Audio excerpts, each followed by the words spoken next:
माँ, बहू, भूख लग रही है, खाना बना ले। सही कह रही है तू, मुझे भी बहुत तेज भूख लग रही है। खाना बना ले जाके। भाई क्या खाएगा आज? दीदी आज ना चीज सैंडविच बनवा दो। रोज रोज रोटी खा के ना मैं बोर हो गया हूँ। हाँ, तू ना चीज सैंडविच बना दे, हमारा कुछ अच्छा खाने का मन कर रहा है। जा। बहू तुझे पता है ना कि मैं खाना नहीं बना सकती। मैं ज्यादा देर खड़ी होती हूँ तो मेरे पैरों में दर्द होने लगता है, चक्कर आते हैं। यही तो प्रॉब्लम है कि तू खाना नहीं बनाती है। रोज खाना बनाएगी तभी तो आदत पड़ेगी ना खाना बनाने की। ये जो तेरी जुबान चलती है इससे ज्यादा तू हाथ चला ले तो ज्यादा अच्छा रहेगा। खड़े होके खाना बनाओगी तो चक्कर आएंगे, सिर में दर्द होगा, लेकिन खड़े खड़े खा लेती हो, उसमें चक्कर नहीं आते। मेरा बेटा जो पैसे भेजता है उसी में से कुछ मंगवा दे बाहर से। तुझे कैसे पता बुढ़िया कि तेरा बेटा पैसे भिजवाता है? और वैसे भी तेरा बेटा जो पैसे भिजवाता है ना, वो थोड़े बहुत भिजवाता है, वो तो तेरी दवाइयों में ही चला जाता है। कभी तेरा पैर दर्द, कभी तेरा हाथ दर्द, कभी तेरा पेट दर्द, हमेशा बीमारी लगी रहती है। खा खा के तूने इतना वजन बढ़ा लिया ना, इसलिए तेरे को इतनी बीमारी होती है। अगर काम धंधा करेगी ना तो वजन भी नहीं बढ़ेगा और ना ही बीमारी होगी तुझे। तो कौन सी दवाई दिलवाती है? ना कोई डॉक्टर आता है, उल्टा मुझसे काम करवाती रहती है। थोड़ी कम जुबान चला, ठीक है ना? मैं तुझे दवाई दिलवाती हूँ। जितना तेरा बेटा पैसे भेजता है ना, उतने पैसों की तेरी दवाई आ जाती है। मैं नहीं खाती तेरे बेटे के भेजे हुए पैसे। आया समझ में? सैम का कॉल आ रहा है। अगर तूने अपनी जुबान खोली ना तो अच्छा नहीं होगा। रहना तुझे मेरे साथ ही है। हेलो। शताक्षी, माँ कहाँ है? हाँ, वो आराम कर रही हैं। अच्छा, बात कराना माँ से। हाँ, करवाती हूँ ना बात। हेलो। हाँ सैम बेटा, तू कब आ रहा है घर? माँ, मैं बहुत जल्दी घर आ रहा हूँ। ये बताओ आप ठीक तो हो ना? खाना खाया आपने? हाँ बेटा, मैंने खा लिया खाना। अच्छा, ठीक है। हाँ जल्दी। हाँ हाँ जीजू नमस्ते, कैसे हो? मैं ठीक हूँ। हाँ बोल सूरज। जीजू वो मैं कह रहा था कि जो आप पैसे भेजोगे ना उसमें 1.5 लाख एक्स्ट्रा भेजना। 1.5 लाख एक्स्ट्रा? क्यों? अभी 10 दिन पहले तो 1 लाख भिजवाए थे, वो खत्म हो गए। अरे जीजू नया डॉक्टर हायर किया है ना, और आपको तो पता है आजकल के डॉक्टर बहुत एक्सपेंसिव है और मेडिसिन भी काफ़ी महंगी हो गई है। हाँ हाँ, मैं दीदी से बात करवाता हूँ। हाँ सैम, तुम्हें तो पता ही है आजकल के डॉक्टर कितनी ज़्यादा फीस लेते हैं। और फिर हमने सोचा कि बेस्ट से बेस्ट डॉक्टर के पास माँ जी का इलाज कराएंगे तो ज़्यादा बेटर रहेगा। अगर तुम्हारे पास पैसे नहीं है तो कोई बात नहीं, मैं नॉर्मल डॉक्टर से इलाज करा लूँगी। फिर क्या पता कितने दिन में ठीक हो।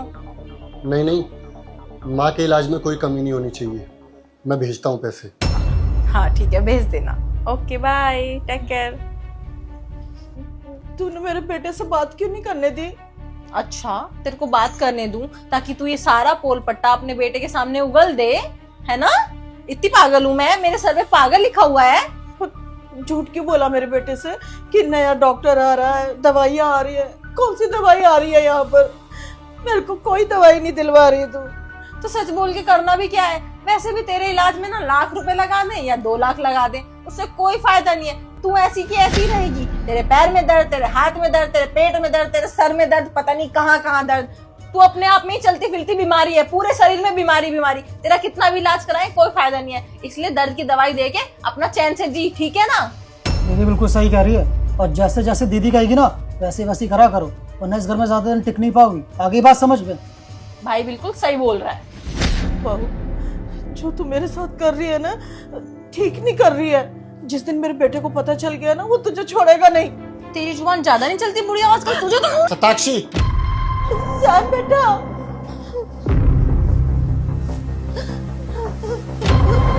सैम बेटा।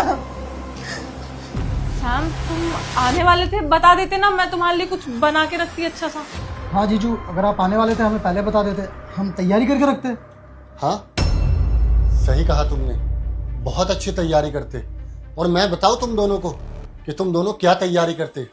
तुम ये तैयारी करते कि मेरी माँ को डरा धमका के टॉर्चर करके ये बोलते कि जब सैम आएगा ना उसको कुछ भी सच नहीं बताना। नहीं सैम, तुम गलत समझ रहे हो। वो क्या है ना कि डॉक्टर ने बोला है कि मम्मी जी को ना थोड़ा काम करना चाहिए। ये ना मतलब आराम कर करके इनकी बॉडी बहुत स्टक हो गई है, इसलिए बस हम थोड़ा सा काम करा रहे थे। हमने बोला खाना वाना बना लेंगी, थोड़ा बॉडी, समझ रहे हो? हाँ दीदी बिल्कुल सही कह रही है। डॉक्टर ने बोला है कि इनकी बॉडी स्टिफ हो चुकी है, तो थोड़ा सा बाहर घुमाने के लिए बोला था। तुम जिम जाते हो, कभी माँ को लेकर गए? माँ का कभी ख्याल रखा? और जिस सोसाइटी में हम रहते हैं वहाँ पे इतने पार्क कभी लेकर गए, कभी योगा कराया, कभी कोई भी एक्टिविटी कराई माँ से? नहीं।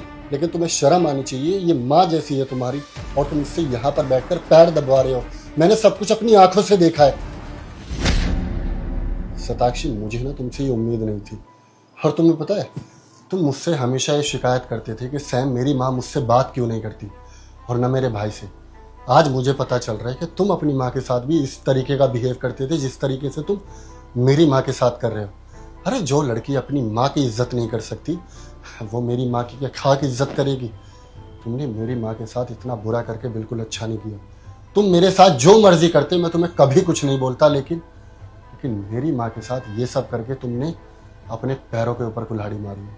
शताक्षी, मैंने तुमसे कभी कुछ नहीं मांगा और आज तक 1 रुपया तुमसे खर्च नहीं कराया, ना तुम्हारी फैमिली से कुछ डिमांड की, बल्कि लाखों रुपए तुम्हें इसलिए देता था ताकि तुम मेरी माँ का ख्याल रख सको, उनकी सेहत का ख्याल रख सको और उनकी दवाइयों का ख्याल रख सको। और इस चक्कर में मैं तुम्हारे भाई को भी यहाँ रहने की इजाज़त दी ताकि तुम्हारा भाई यहाँ जॉब कर सके। एक से भले 2 इंसान होते ताकि तुम दोनों मिलकर मेरी माँ का ख्याल रख सको। लेकिन तुमने मुझे बहुत डिसअपॉइंट किया है शताक्षी। इस गलती की मैं तुम्हें कभी माफ़ी नहीं दे सकता। निकल जाओ मेरे घर से। शाम, ऐसा मत बोलो। वो मुझसे गलती हो गई, मैं आगे से ऐसा कभी नहीं करूंगी और माँ जी का मैं बिल्कुल अपनी माँ की तरह ध्यान रखूंगी। हाँ जीजू, माफ़ कर दो हमें। ये गलती तुमने जानबूझ के की है और इस गलती की माफ़ी नहीं हो सकती। आई सेड लीव। अपना सामान पैक करो और निकलो यहाँ से। और हाँ, जो जो कपड़े और ज्वेलरी और जितनी भी चीज़ें मैंने दिलाई है और तुम्हारे भाई को बाइक, उसकी चाबी मेरी टेबल पर होनी चाहिए। निकलो यहाँ से।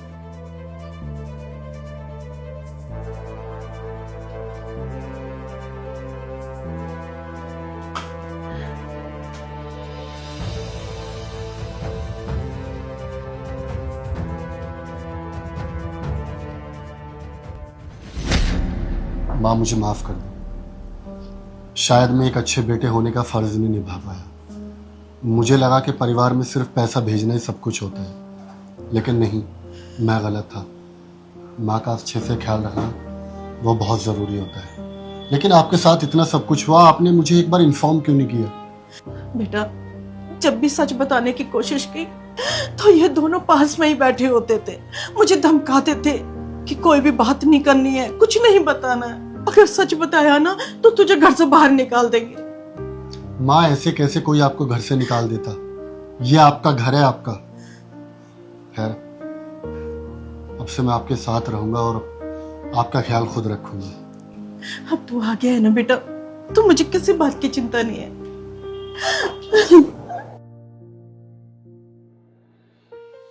साहब जी, आज ऑफिस नहीं जाएंगे आप, पीछे छुप जाइए। अरे क्यों छुप जाऊं मैं? लेकिन साहब जी, मैं चाहती हूँ अपनी आंखों से आप खुद देखें। अरे क्या देखूंगा अपनी आंखों से? तुम्हें हो क्या गया है? साहब जी, आपको सब पता चल जाएगा, आप ना छुप जाइए।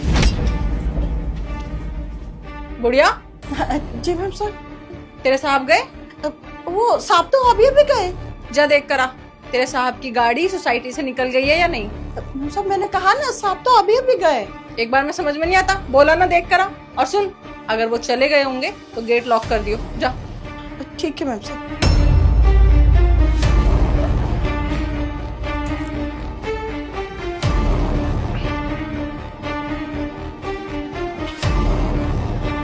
Hello baby. चला गया तुम्हारा पति ऑफिस? हाँ, मेरे पति ना चले गए हैं ऑफिस, अब वो सीधे शाम में आएंगे, तो तुम जल्दी से मेरे घर पे आ जाओ। ठीक है, मैं 10 मिनट में आता हूँ। हाँ जल्दी आओ, आई कांट वेट। यार शताक्षी, ऐसे कब तक चलेगा? मुझे अच्छा नहीं लगता यूँ हम छुप छुप के मिलते हैं। तुम यार जल्दी से डिवोर्स लो ना अपने पति से। कहना बहुत आसान होता है सूरज, छोड़ना इतना आसान नहीं होता है, टाइम लगेगा। अभी मेरे पास कुछ भी नहीं है और तुम्हें अच्छे से पता है कि हम दोनों का खर्चा वही उठाता है, तो थोड़ा टाइम दो, मैं अपने तरीके से मैनेज करती हूँ सब कुछ। यार बहुत हो गया शताक्षी, अब मैं तुम्हें उसके साथ नहीं देख सकता। प्लीज इसका कोई ना कोई सॉल्यूशन निकालो तुम। यार सूरज, इतना आसान बिल्कुल भी नहीं है। तुम्हें पता नहीं है कि सैम मुझसे कितना प्यार करता है। मैं उसको कुछ भी बोलती हूँ ना, या फिर कुछ भी लड़ाई करने का भी ट्राई करती हूँ ना, वो सब सॉल्व कर देता है, बल्कि मुझे 4 गिफ्ट एक्स्ट्रा देता है। क्या करूँ बताओ मैं? यार प्यार तो मैं भी करता हूँ तुमसे, उसका क्या? मैम साहब, आप जो ये कर रही हैं ना वो ठीक नहीं कर रही हैं। साहब जी आपसे कितना प्यार करते हैं, आप उनको धोखा दे रही हैं। अब तू मुझे बताएगी कि मैं क्या सही कर रही हूँ और क्या गलत कर रही हूँ। अपना ना मुंह बंद रख, और तेरे को तेरा मुंह बंद रखने के लिए ना मैं पैसे देती हूँ, भूल मत, ठीक है ना। नहीं मैम साहब, मुझे साहब को बताना पड़ेगा आप जो ये सब कर रही हैं। ये बुढ़िया ज्यादा नहीं बोल रही है, इसका मुंह बंद कराना पड़ेगा। सही कह रही हो, इसकी जबान ना ज्यादा चलने लगी है। तुमने ना और तुम्हारे पति ने इसे कुछ ज्यादा फ्रीडम दे रखी है। देखो उसका मुंह मैं कैसे बंद कराता हूँ। बोल, अब बोल, बोलो। और किस किस का मुंह बंद कराओगे तुम? और किस किस को रोकोगे सच बोलने से? आखिरकार इंसान का झूठ पकड़ा ही जाता है और सच सबके सामने आ ही जाता है। शाम तुम अंदर से कहाँ से आ रहे हो? तुम तो ऑफिस गए थे ना। अच्छा, तो अब मेरे घर में मुझे पूछ कर आना पड़ेगा? तूने रोका इन्हें? तू तो कह रही थी कि तेरे साहब ऑफिस चले गए हैं। Shut up! अगर तुमने दोबारा इनसे ऊंची आवाज में बात की ना तो मुझसे बुरा कोई नहीं होगा। चल क्या रहा है जान सकता हूँ मैं? ये तो मेरा फ्रेंड है, हम तो हॉल में बैठे थे, चाय बनाने के लिए बोल रही थी मैं इनको बस। मैंने तो अभी इसके बारे में पूछा ही नहीं, खुद ही बोलने लगे। तुम्हारी जो घबराहट है ना, सब कुछ बयां कर रही है। अगर आज आंटी ने मुझे रोका नहीं होता ना तो पता नहीं मेरा पैसा मेरे ही खिलाफ इस्तेमाल हो रहा होता। क्या कमी छोड़ी थी मैंने तुम्हें? क्या नहीं दिया? फिर भी ये सब चल रहा है। आंटी जी, मुझे इससे उम्मीद है ये तो सच बताएगी नहीं। क्या मैं आपसे जान सकता हूँ कि कब से चल रहा है? साहब जी ये ना कुछ महीनों से चल रहा है। पहले मुझे लगा कि ये इनका दोस्त होगा, आजकल तो लड़कियों के दोस्त होते हैं। लेकिन जब मैम साहब इन्हें ना बेडरूम में ले जाने लगी तो मुझे लगा कि मैम साहब गलत कर रही हैं। मैंने इन्हें रोकने की कोशिश भी की लेकिन ये नहीं मानी। तब मुझे लगा कि मुझे ना आपको दिखाना चाहिए कि घर के अंदर क्या चल रहा है। हाँ साहब जी, जब बात ना हद से ऊपर हो जाती है ना तो बर्दाश्त नहीं होती है, इसलिए मैंने ये सब किया और आपको आज ऑफिस जाने से रोका। Thank you so much aunty ji. अगर आज आप नहीं होते ना तो पता नहीं औरत कब तक मेरी आंखों में धूल झोंकती रहती और मुझे कभी इसकी सच्चाई पता ही नहीं चलती। सुताक्षी, तुम्हें पता है मैं ऑफिस में हर इंसान पे शक करता हूँ, हर एक एम्प्लॉयज की खैर खबर लेता हूँ और बहुत ही स्ट्रिक्ट बंदा हूँ मैं। लेकिन कभी मैंने अपने घर पे नजर डाली ही नहीं क्योंकि मैं तुम पे अंधा विश्वास करता था। मुझे लगा तुम मेरे हो और सिर्फ मुझसे प्यार करते हो। और जिस चीज़ को तुमने उंगली रखने की तो दूर की बात है, जिस चीज़ पे तुमने देखा ना वो चीज़ मैंने तुम्हारे कदमों में ला के रख दी। क्या कमी रह गई थी? बस थोड़ा सा मैंने वक्त कम दिया। अरे मैं कहाँ जाता था मेहनत करने, पैसा कमाने, तुम्हारी ख्वाहिशात पूरी करने के लिए। नहीं तो मैं तो 2 वक्त का 3 वक्त का खाना खाकर भी खुश था। किसके लिए इतनी मेहनत कर रहा हूँ? और मैं तुम्हारी फैमिली की बहुत इज्जत करता हूँ, इसलिए मैं पुलिस को नहीं बुला रहा। नहीं तो तुम दोनों पे चोरी का इल्जाम लगा के दोनों को अंदर करा सकता हूँ। मुझे भी कोई शौक नहीं है कि एक 2 कौड़ी की लड़की के लिए कोर्ट कचहरी के चक्कर काटूं। दफा हो जाओ यहाँ से। मैं कहाँ जाऊंगी? I said leave.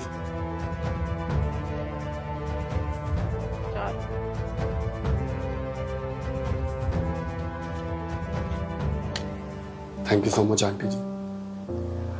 अगर आप नहीं होते तो मेरे घर में ये सब चल रहा है मेरी पीठ पीछे, मुझे कभी पता ही नहीं चलता। नहीं साहब जी, मैंने आपका नमक खाया है तो मैं नमक हरामी कैसे कर सकती हूँ? मुझे तो ये सब आपको बताना ही था ना। ठीक है, अब तो इस घर में आपके और मेरे अलावा कोई है नहीं, तो आप ही रखो इस घर का ख्याल। मैं ऑफिस निकलता हूँ। ठीक है साहब जी।